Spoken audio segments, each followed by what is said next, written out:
Loana Silvester was my third cousin. My grandfather, William John Gardner, was cousins with her grandmother, Mary Jane Gardner. Loana was born in Idaho. She was the oldest of four children of Art and Vivian Silvester.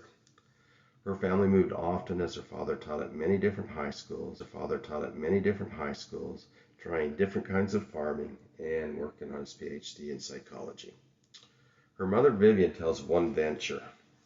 So, in the year 1941, we moved from Amman, a darling place just west of Idaho Falls. They named the place Silkar Poultry and began the poultry man in Idaho Falls became a good friend, and they all three sat and planned the business. It all went great. They produced eggs and sold at a premium, trapped, nested, sorted, waited, and sold starter chicks.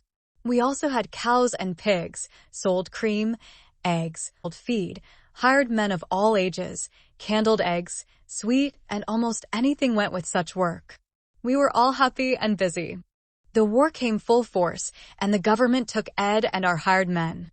The 15,000 baby turkeys that Ed and Art had bought, fed, taken out to Ammon in a big coop at a farm where they did very well.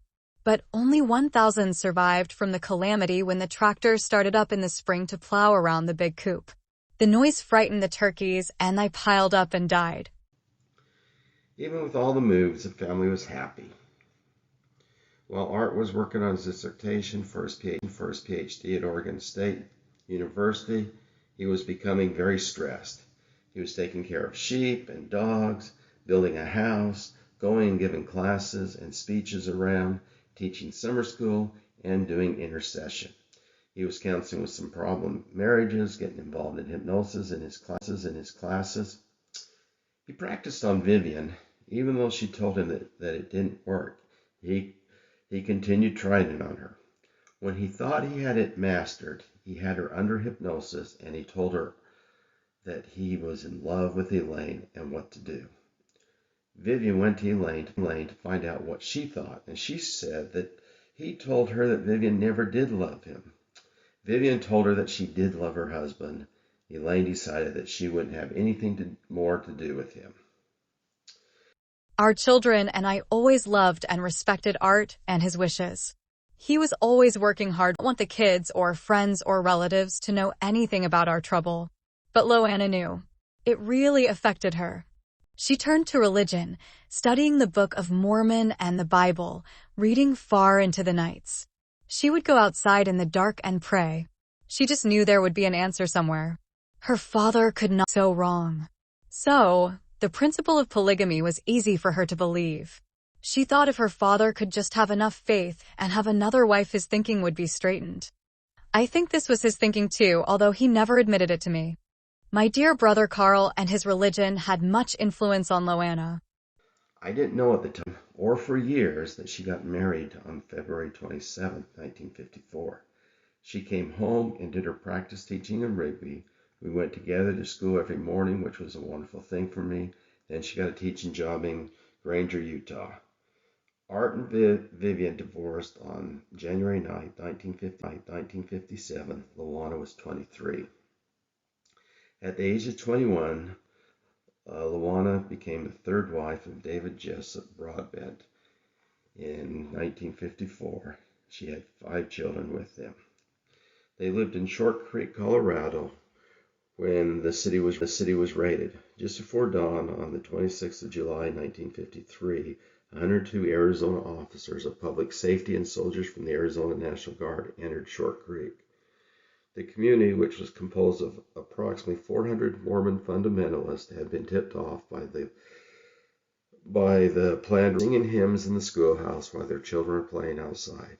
The entire community was taken into custody, with the exception of 6 individuals that were found not to be fundamentalist Mormons. Time called it the largest mass arrest polygamist in American history.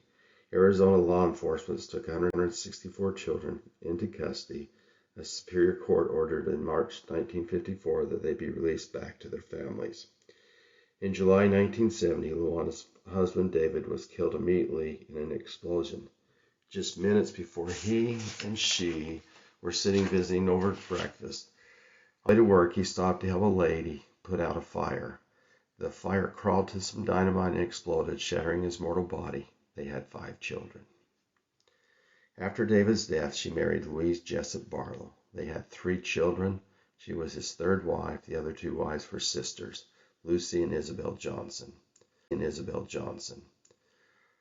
On August 8, 2002, 3 of Louise's grown-up sons were killed in an airplane crash. John, Ronald, and Michael left behind at least 6 wives and 50 children. Their plane crash was near the summit of Tilano Peak. In 2004, Warren Jeffries removed the priesthood.